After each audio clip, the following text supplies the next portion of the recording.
प्रणाम दोस्तों, स्वागत है आज का इस अमृत वेला में। और परम पूज्य गुरुदेव ब्रह्मण्य माता जी की सूक्ष्म उपस्थिति में हम सब यहाँ उपस्थित हैं और भावना करते हैं परम पूज्य गुरुदेव वंदनीय माता जी माँ गायत्री की कृपा हम सभी के जीवन पर यूं ही बनी रहे और हमारा जीवन सुखमय हो। इन्हीं भावों के साथ आज की बात प्रारंभ करते हैं। मित्रों, मैं आज की जो चर्चा है वो हमारी माताओं बहनों से संबंधित चर्चा है। उसको आगे बढ़ाने से पूर्व मैं आपको यह भली प्रकार बता देना उचित समझता हूँ कि हमारे जीवन में हर चीज़ का एक प्रकार से विशेष महत्व होता है। हम जो समाज को बनाना चाहते हैं, अपने बच्चों को बनाना चाहते हैं, अपने छोटे और बड़ों को बनाना चाहते हैं, तो सबसे महत्वपूर्ण बात जो परम पूज्य गुरुदेव ने कही वो आती है, पहले अपने आप को बदलें, अपने आप को बनाएं। मित्रों, हमारा शिकायत करना जब वाजिब होता है कि हमने वो गलती ना की हो, तो हम भली प्रकार से शिकायत कर सकते हैं कि हमने ये गलती नहीं की तो हमारे साथ ऐसा हुआ। मित्रों, उसके पीछे भी हमारे जो प्रारब्ध हैं उनका हाथ होता है। और स्वामी महावीर भगवान जिनका अभी आने वाले समय में एक जन्मदिन के रूप में या जयंती के रूप में जो पर्व आने वाला है, उन सबके जीवन में ये सारी बातें परिभाषित हुई हैं। मित्रों, उन्होंने अपना जीवन को बनाया, उसके बाद में दूसरों को शिक्षाएं देना चालू की। तो मैं माताओं बहनों से जो निवेदन कर रहा हूँ वो ये है कि आप परिवार की जो कही जा सकती हैं रीढ़ की हड्डी हैं, अगर पूरा शरीर स्वस्थ है और रीढ़ की हड्डी कमज़ोर है तो मित्रों, शरीर ना तो बैठ सकता है, ना चल सकता है, ना उठ सकता है, ना और अन्य जो कार्य हैं वो कर सकता है। माताओं बहनों, जो आप समाज के अंदर जो शिक्षाएं देना चाहते हैं, जो आप बन ना सकी वो बनना चाहते हैं, तो आज से एक काम करें और अपने बच्चों को भगवान श्री राम का और भगवान कृष्ण का जो संदेश है वो उनको ज़रूर बताएं और उन्हें उनके रास्ते पर चलने के लिए प्रेरित ज़रूर करते रहें। जब बच्चे छोटे होते हैं तो वो एक गीली मिट्टी और छोटे पौधे की तरह होते हैं। उन्हें हमें किस सांचे पर ढालना है और किस प्रकार से उस पौधे को बड़ा करना है वो हमारे ऊपर निर्भर करता है। शास्त्रों में भी बताया गया है कि जो बच्चे के लिए सबसे पहले जो गुरु होता है वो माता उसकी गुरु होती है। और मनोवैज्ञानिकों का भी यही कहना है कि जैसी माता की सोच है उसके जो माँ की, वैसे ही उस बच्चे के अंदर उसके संस्कार आते हैं। आध्यात्म का भी यही कहना है कि जिस प्रकार से माँ जैसी होगी वैसा ही उसका पुत्र या पुत्री वैसे ही संस्कारों का होता है। इसकी हमारे धर्म शास्त्रों में कई कहानियों ने इसको परिभाषित भी किया है। जो चक्रव्यूह तोड़ने की जो कथा आती है वो भी एक माँ के गर्भ में ही बच्चा सीख कर के आ गया था। ये प्रमाणित करता है कि माँ के गर्भ में जब बच्चा आता है तो वो वहीं से सीखना चालू कर देता है। और भगवान जितने भी भगवान कृष्ण हैं, राम हैं, उनकी माताएं कहीं ना कहीं धर्म से संबंधित रखती थीं, धर्म से संबंध रखती थीं और वो उसका अनुसरण करती थीं। उसी का परिणाम उनकी जो संतान हुई वो तेजस्वी हुई और आगे चल कर के उन्होंने ऐसे ऐसे काम किए जो आज हमारे सामने वो सारे पूजनीय हैं। अगर आप वैसी ही संतान जन्म देना चाहती हैं, वैसी ही संतान अपने बच्चों को बनाना चाहती हैं जिससे उनका नाम हो, वो देश में कुछ कर सकें और आपके नाम को सभी जगह फैला सके,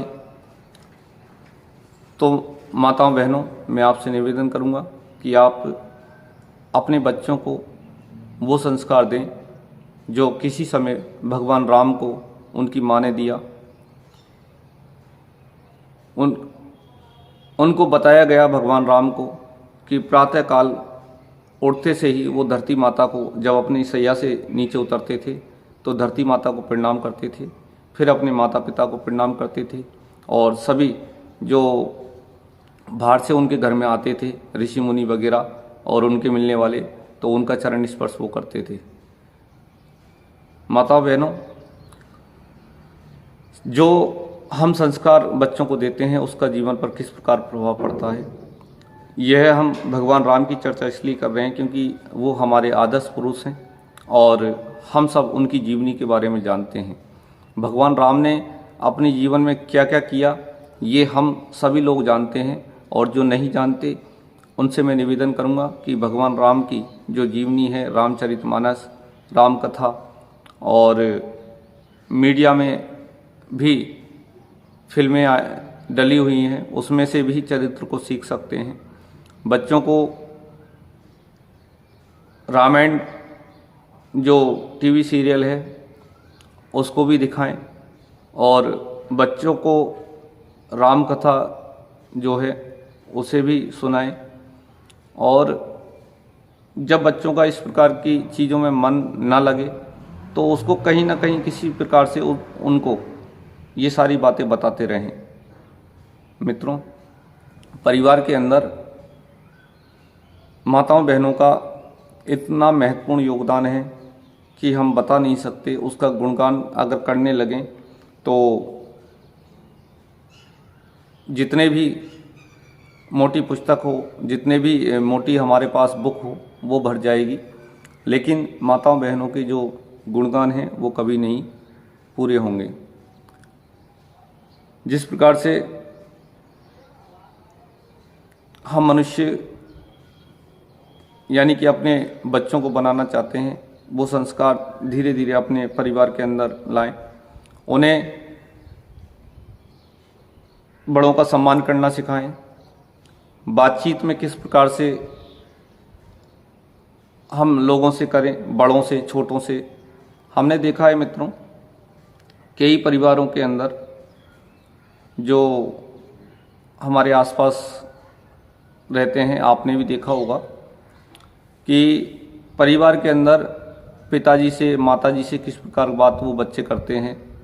कई घरों में तो हमने ये देखा है कि उनके घर में टीचर हैं और उनके बच्चे उनसे तू करके बात करते हैं, तो कितना अभद्र सा शब्द लगता है कि बच्चा अपने पिताजी से तू करके बात करता है, माताजी से तू करके बात करता है। तो कहीं ना कहीं हमें लगता है कि कैसी अभद्रतापूर्वक बातें करता है। और वही बच्चा जब बड़ा होता है तो वो माँ बाप की इज्जत उसी प्रकार नहीं करता है जिस प्रकार से उसको करना चाहिए। मित्रों, जब बच्चा उस समय सीखने की स्थिति में होता है, वो उस गीली मिट्टी की तरह होता है, उस छोटे पौधे की तरह होता है, जिस प्रकार से मैं आपको बता रहा हूँ कि उसको किसी भी सांचे में ढाला जा सकता है। आप अपने बच्चे को जो बनाना चाहते हैं वो जन्म के बाद उसको वो एक माहौल दें। अगर आप अपने बच्चे को जिस भी दिशा में चलाना चाहते हैं उस दिशा का उसको माहौल दें, तो निश्चित ही आपका जो पुत्र है, पुत्री है, वो आज्ञाकारी होंगे, आपकी बात मानने वाले होंगे और आपका नाम रोशन करेंगे आगे चलकर। मित्रों, हम आजकल करते क्या हैं कि बच्चों को संस्कार देने से पहले हम उसको अलग ही परिभाषा उसको बता देते हैं और उनको पैसा कमाने का या फिर उन रास्तों पर चलने का मार्ग हम उनके सामने ऐसी भी गलतियां कर बैठते हैं जो नहीं करनी चाहिए। बच्चों को ईमानदारी का पाठ नहीं पढ़ा पाते हैं, बच्चों को कैसे समाज में पेश आना चाहिए वो नहीं बताते हैं, कैसे उसको चलना उठना बैठना है वो सारी चीज़ नहीं बताते हैं। मित्रों, स्कूलों में आप भेजते हैं, अच्छी बात है, लेकिन हर स्कूल आपको संस्कार नहीं सिखाते हैं आजकल, और वो वही शिक्षा सिखाते हैं जो किताबी है, लेकिन जो अंदर का जो ज्ञान है वो कोई नहीं बताता। इसलिए मैं माताओं बहनों से निवेदन करूँगा कि अपने बच्चों को कम से कम उनको आदर्श जीवन जीने का एक सही ढंग उनको सिखाएं। आज की बात मैं यहीं विराम देता हूं और उम्मीद करता हूं कि आपको ये बातें अच्छी लगी होंगी और आप अपने बच्चों को आज से कहीं ना कहीं किसी न किसी रूप में उनको अच्छे रास्ते पर चलाने का प्रयत्न करेंगे। इन्हीं